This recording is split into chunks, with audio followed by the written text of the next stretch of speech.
Hi. Over the past 2 years, I have taken selfies with over 10,000 people. What is a selfie? This is a selfie. Ayo! A selfie is just a picture. There is nothing wrong with this picture, but lately I'm noticing a problem. Selfies are making our social interactions much more shallow.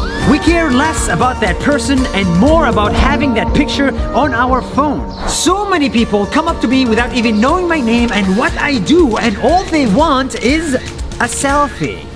Don't get me wrong, I love selfies and I take them all the time.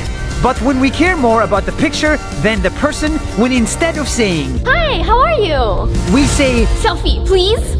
we have a problem. A great selfie is one that captures a good human interaction. A bad selfie is one that captures nothing.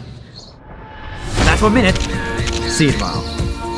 YouTube! If you like this video, then I think you're gonna love NAS Academy. It's a new online school we just started to give you a voice.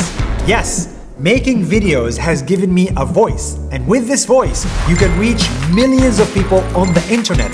Tell them stories that you care about and actually change their opinion. This skill of making videos changed my life, and I think it can change yours.